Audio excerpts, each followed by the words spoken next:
Jackson Podcast. You know, I purposely didn't watch this last week because I knew I wanted to create content around it. On my channel, every year since I've created a YouTube channel, since I've created a podcast network, I've celebrated Black History Month. And I've highlighted people like Shelby Steele, Thomas Sowell, Malcolm X, Martin Luther King, uh, a plethora of individuals. There's so many of them, I can't name them all. Dr. Claude Anderson, so many individuals that it's like I'm still going through a learning process at this stage in my life.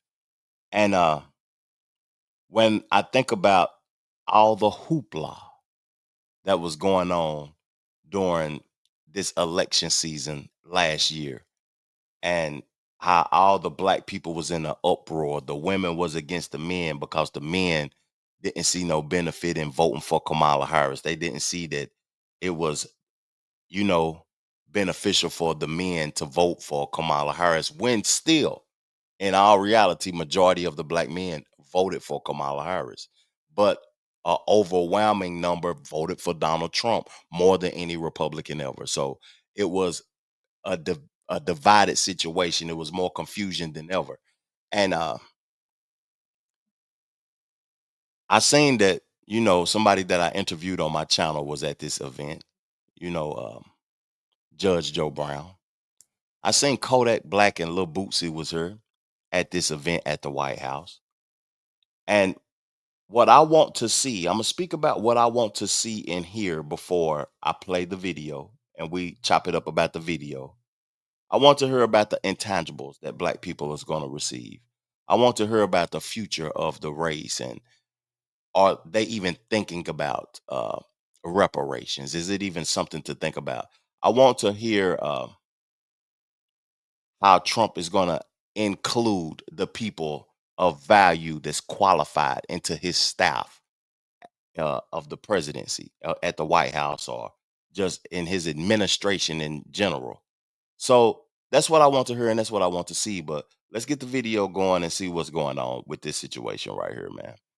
With Trump at the White House celebrating Black History Month. Ladies and gentlemen, the President of the United States. And with the President is world champion golfer, Mr. Tiger Woods.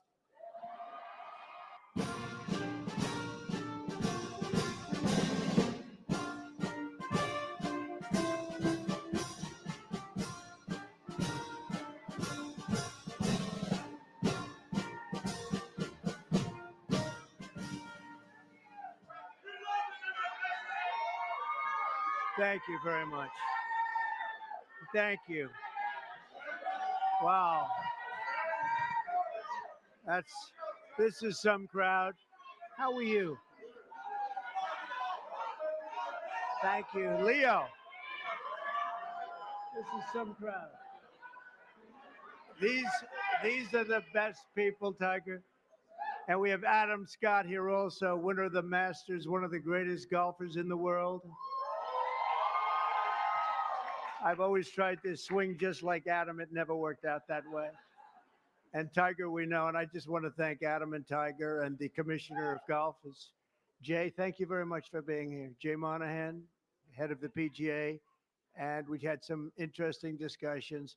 But let me ask you, is there anybody like our Tiger? How are you? He's the great. Would you want to just say a couple of words, Tiger? He doesn't. He's much more comfortable. Tiger, Tiger. Hey, it's an honor to be here. It's an honor to be here with you, Mr. President, and to be honored with here with all of you. Thank you so much.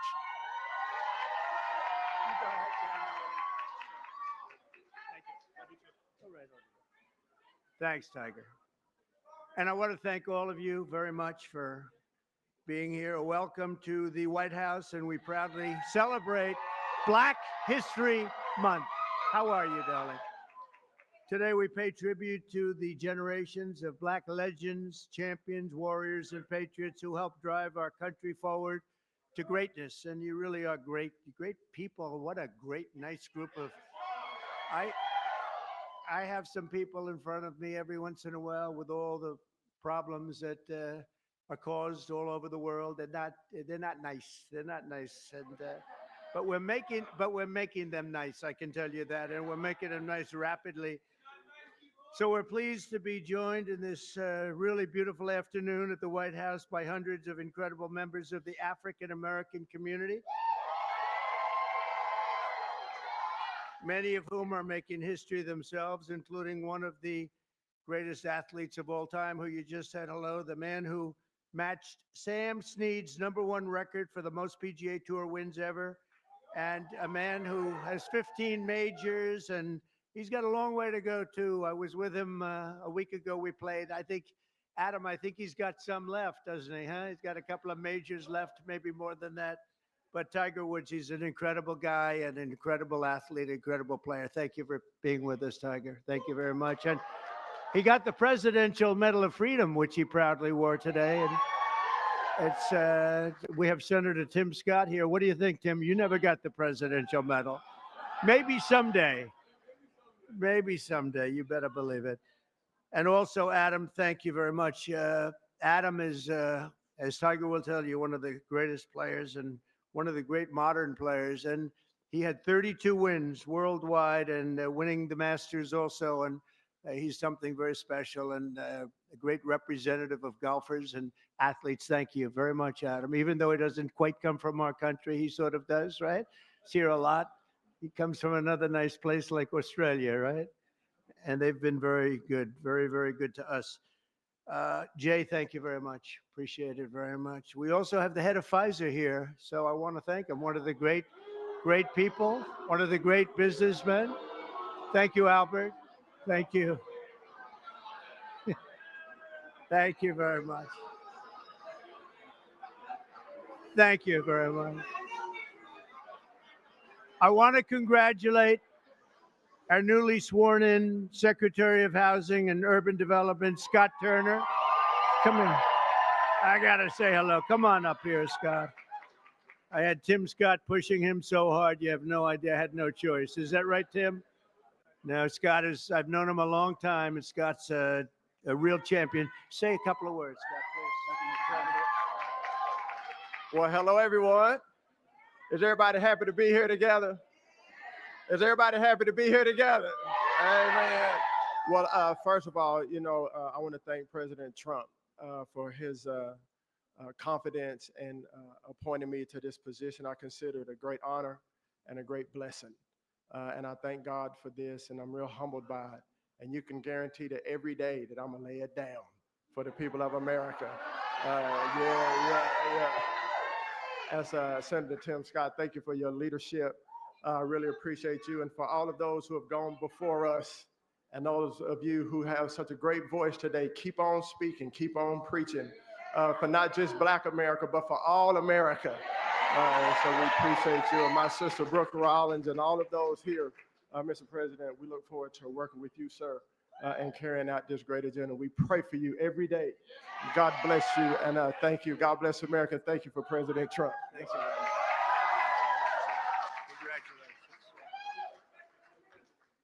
And I see we have a newly, I think you just got in, right? They just confirmed you, and you did it very nicely. Brooke Rollins, she's the Secretary of Agriculture. It's a big deal. That's great, Brooke. That was a good vote you had too, huh?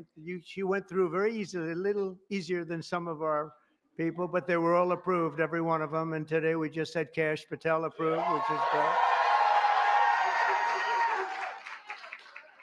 So, Brooke, congratulations. Secretary of Agriculture, that's big stuff, right? That's big. So you're going to do fantastically. And congratulations also to a really good friend of mine. He endorsed me early, and he was one of the best surrogates you could have. The surrogate is when you walk around and go on television shows, and they go try and beat you up, but he beat them up. They didn't have a chance against Tim Scott, Senator Tim Scott from South Carolina. And he's now the longest serving Black United States Senator in the history of our country. I don't know. That's pretty good. He's going to be around for a long time, right? He just got married. Congratulations on that, too. Beautiful, beautiful wife. Thanks as well to Congressman John James. Where's John James? Is he? Hi, John. How are you? It's a star, young star. I knew that 5 years ago, right, John? I sort of predicted it. And I'm really proud to say that we now have more black Republicans serving in the U.S. House than at any time since 1870. That's a long time, 1870. So thank you very much. And Scott, you're going to be fantastic. I'll tell you, you're going to do a great job.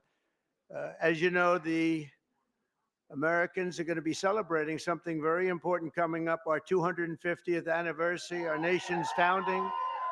And when we do, we're going to look forward to honoring the contributions of countless Black Americans who fought to win and protect and expand American freedom from the very, very beginning. And some of my good friends are here today, and I appreciate you being. I'm not going to call out your names because Tiger will get very bored. He'll say, "This is a little boring."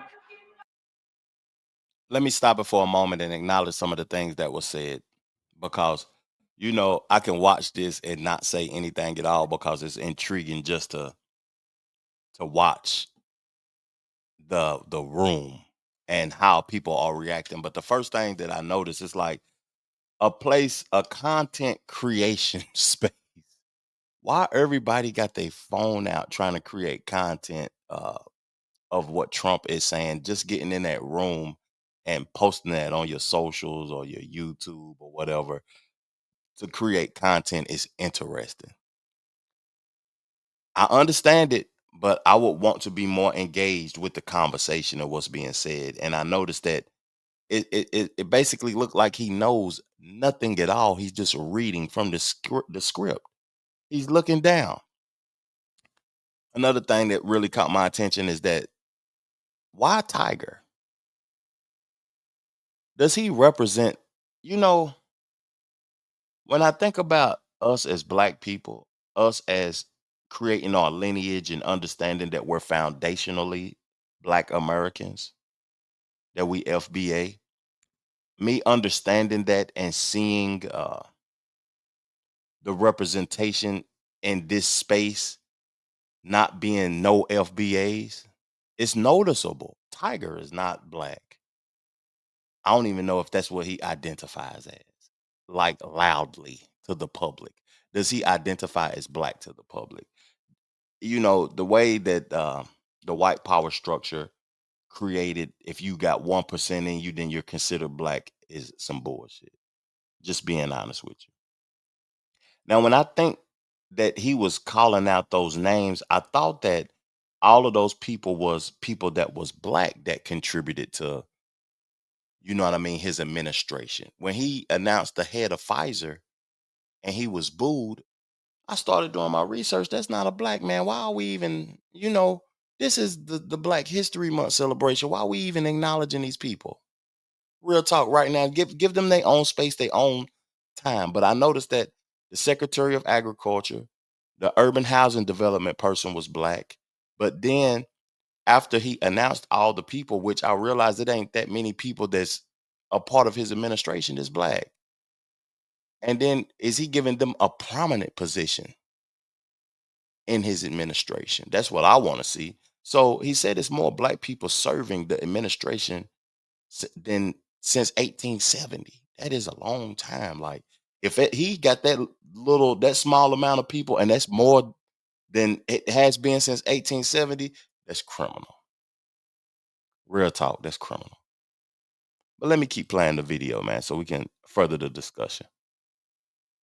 This is a little boring if we do that, but I want to thank you all for being here. You are our friends, and we appreciate this. You, McGee, you are my friend. The last administration tried to reduce all of American history to a single year, 1619, but under our administration, we honor the indispensable role Black Americans have always played in the immortal cause of another date, 1776. We like 1776. In the very first skirmish of the Revolutionary War at Lexington Green, an enslaved black man named Prince Estabrook. You know Prince Estabrook? Yeah. Answered history's call and fought as the Minutemen alongside the other patriots of the very small Massachusetts town. Couldn't protect itself, but they did a good job. Prince was wounded in the early morning battle, becoming not only the first African-American soldier to fight in the Revolution, but among the very first Americans to spill their blood. One of the first in the nation to spill blood in that very, very tough time. Soon Estabrook joined the Continental Army and ultimately won his own freedom along with that of his fellow Americans. His legacy will endure, and we're very proud to honor him today. It's a very important day in our country, and we honor him. First person to spill blood happened to be Kim Estabrook. Today, I'm pleased to announce that we will be including the statue of Prince Estabrook in our new National Garden of American Heroes. Oh, We're going to be doing a garden of American heroes. And now that I think of it, I must tell you, sadly, most of them, I guess all of them are not with us any longer. I was going to put Tiger in the garden, but maybe you don't want to be there. I maybe should wait a little bit, huh? Like about 50, I think I'm going to wait about 50 years, all right? But Tiger's going to make it, okay? But I'm a little afraid to tell him yes, because he'd be the only one that's living. I don't know, Tiger. Tiger's rejecting that offer, right? Under the executive order I signed last month, this new beautiful outdoor statue park. It's going to be a statue park. It's going to be unbelievable. We're picking the final sites now. It's between various states that want it very badly. We'll honor hundreds of our greatest Americans to ever live, including countless Black Americans, icons. The garden will predominantly feature incredible women like Harriet Tubman, Rosa Parks, Billie Holiday, Aretha Franklin, and Coretta Scott King. And I will showcase it will be something very extraordinary. It's going to be we're going to produce some of the most beautiful works of art in the form of a statue for men like Frederick Douglass, Booker T. Washington, Jackie Robinson, what a great athlete that was, Martin Luther King Jr., Muhammad Ali, he was not a bad athlete. What do you think, Muhammad? Not too bad. And the late Kobe Bryant. People love Kobe Bryant.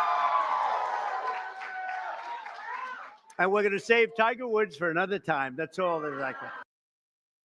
I'm going to stop it for a minute because I didn't like he said Muhammad Ali, not too bad of an athlete. It's just that he included a few people in there, which I'm not going to name right now, though, but the promotion of celebrating athletes and entertainers and celebrities is so bad to me. Like, people are happy that he made a garden of heroes, of athletes and entertainers. I talk about it all the time that we need to highlight and appreciate our intellectuals and our people that's smart. You know, the athletes and entertainers, they get paid, they live a nice life. They get paid a good sum. That don't need to be our driving force in the Black community, though, because those people don't give back to the community. Those people marry outside of their race, and when they dead and gone, they give the money to the race that already had the money. That's just, my perception of it. When I look at this thing, he's doing nothing. Look at his head is down now, and as I speak, he's reading. He's a good reader.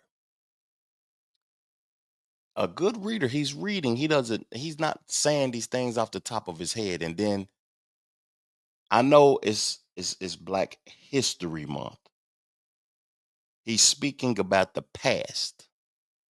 Everything that he's talking about is about the past. But we want to hear about the future. We want to hear about the now. We want you to talk about right now. What are you doing? What is going to be done? How we can contribute? How you are going to contribute to the evolution of Black people now. I'm sorry. During Black History Month, we pay tribute to these heroes and to so many others, not simply because they're Black heroes, but also because they are truly American heroes who inspire all of us, very much so. The theme of this year's celebration is African Americans and labor.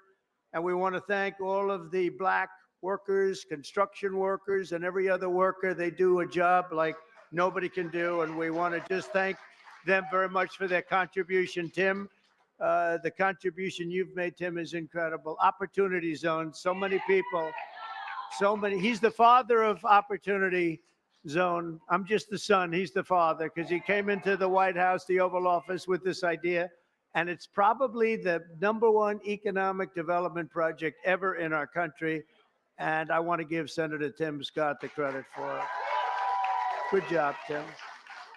Of course, millions of blacks were first brought here in slavery, and they were kept in that evil condition for really generations. But because of the steadfast faith and courage of so many patriots of all colors, we abolished that horrific institution, expanded civil rights, and advanced America's destiny as one nation under God with liberty and justice for all.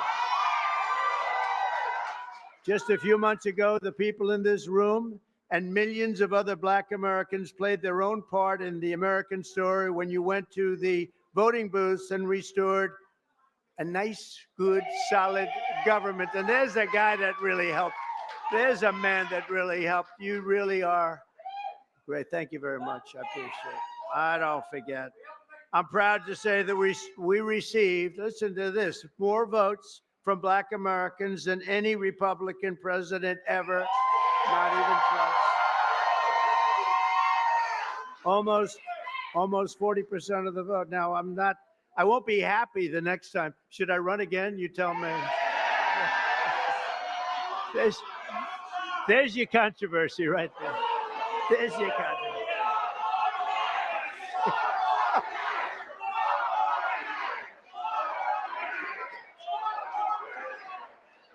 Thank you. You'll be seeing that on you're gonna see that tonight, Tim, on television. I want to thank just a few of the people who are with us today, and these are great friends of ours. Alveda King. Alveda, where are you, Alveda? Hi, Alveda. Thank you. You've been with me from day one, and I appreciate it. I won't forget it. She's a fantastic woman. Alice Johnson. Where's Alice? Boy, are you incredible. I watched you on last night on television. You were so good. You know, Alice was in prison for doing something that today probably wouldn't even be prosecuted. She spent 22 years in prison, 22 years. She had another 22 years left. Can you believe it? And I pardoned her, and it was one of the best pardons. One of the best pardons. You know what she was on? She happened to be on the wrong telephone line. Is that true? She was on a telephone call. And I'm not saying it was perfect, but it wasn't worth 40 or 50 years, Alice. And you've been an inspiration to people. And we're going to be listening to your recommendation on pardons. You're going to go over and she's going to be my pardon czar. Okay? And you're going to find people just like you that should not have happened. It should not have happened. So you're going to look and you're going to make recommendations, and I'll follow those recommendations, okay, for pardons, all right? Thank you very much.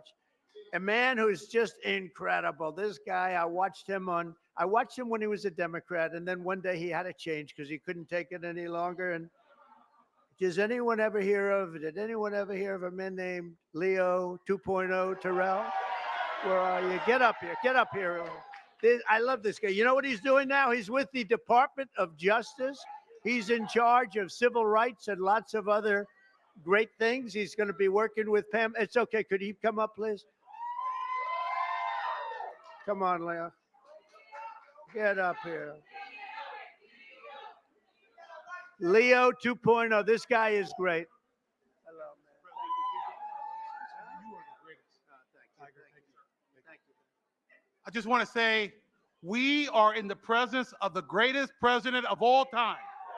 He is the greatest president in our lifetime. And I'll tell you right now, the Democratic Party should be worried because they took us for granted.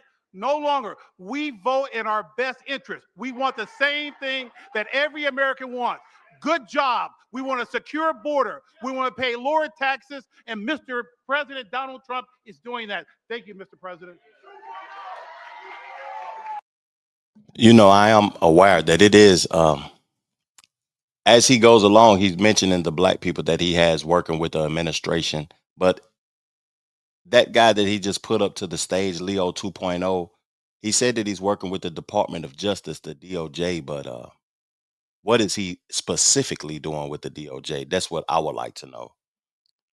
You know, another thing that he said that really caught my interest though was the lady Alice that he mentioned and said that she was going to be the pardon czar. I need to research her and get more information and acknowledge this woman and see, like, next week we're going to do a piece on her and figure out where she's at, where she's located at, what was her charge, why did she get loose. Trump pardoned the Alice lady, and see if she's gonna, over these 4 years, I want to see who she recommends to get pardoned and get released, and what, how serious is he gonna take her position. And the theme of Black History Month is really, to me, like, concerning African Americans and labor.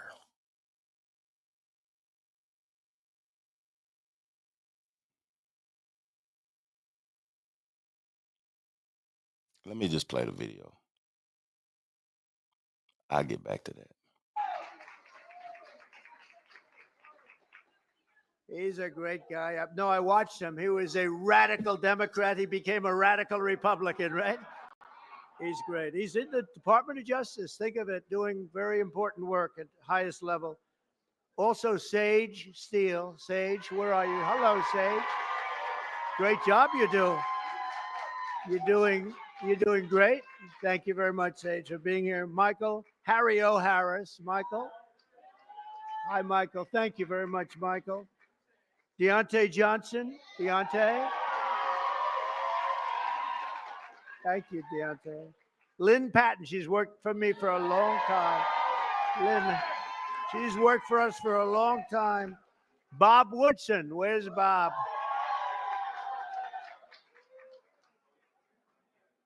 And we're also joined by 7-time Mr. Olympia. I want to see this guy. Phil Heath. Where's Phil? Phil Heath. I don't want to compare my muscles. Here he is. Thank you, Phil, very much. I appreciate it. Will you come up here for a second? Come on, get up. I got to say, come on, you. From day one, right? From day one, he's been here. Get up. You got to say just a word. Don't fall. If you fall, it's all over. Tiger, you're not allowed to fall. You know, you can make a great speech, but if you fall going up, that's no good. Come on. Are you kidding me? Mr. President, it has been an honor of a lifetime to support you, to try to wake up as many people to the lies of the Democrat Party and the nonstop manipulation of the mainstream media. That's why I now have my show on Newsmax, so I can champion you. And I'm thankful that we've been able to champion him and get him across the finish lines for another amazing 4 years. And let me say, I know God has chose you. He anointed you for this position. He kept you alive so you could be here today. And we prayed for that. We prayed for you. We continue to pray for you. And we're thankful for your service and your sacrifice. Mr. President Donald J. Trump, honor. God bless you.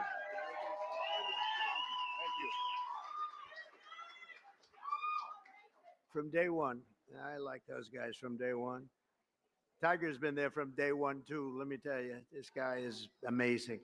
In 4 weeks, our new administration has achieved more than most administrations achieve in 4 years. We brought our country back. It's 4 weeks. Today is our 4th week, the end of the week.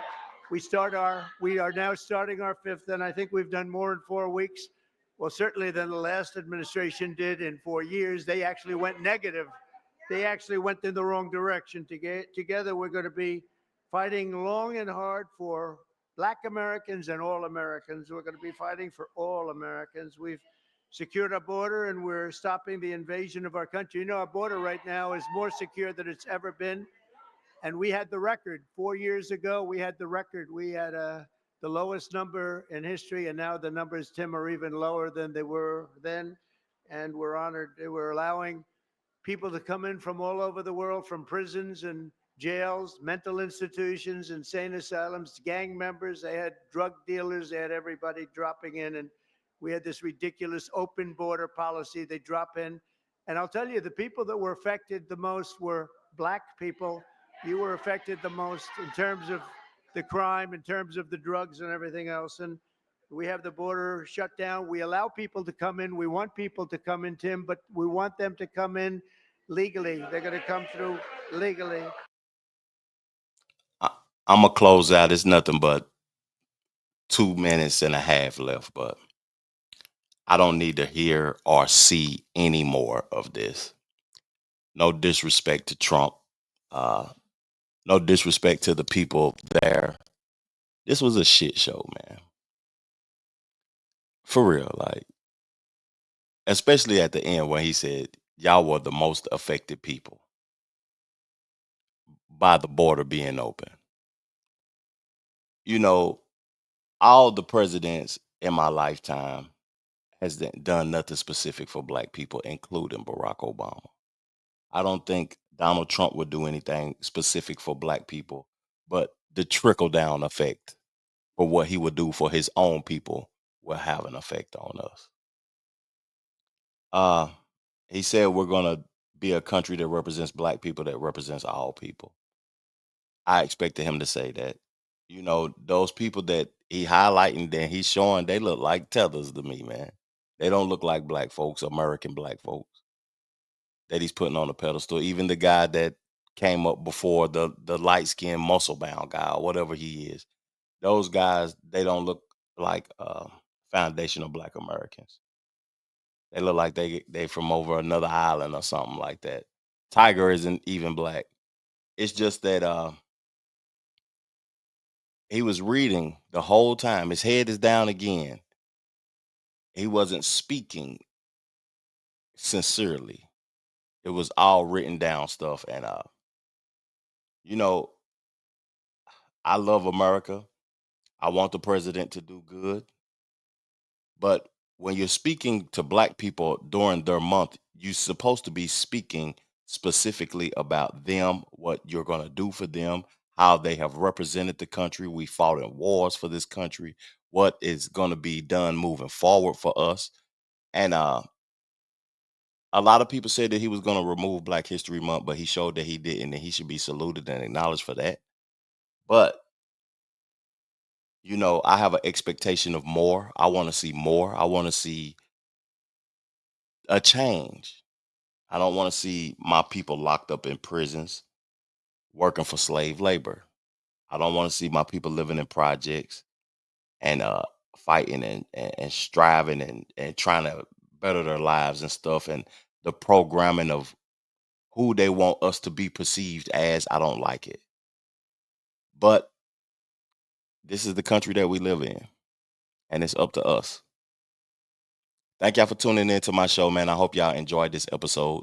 What are y'all thoughts on this, whatever this is? And let's further the discussion in the comment section, man. Peace, love, plenty of abundance. Make sure you go get you some money, and I'm gone. Cheers.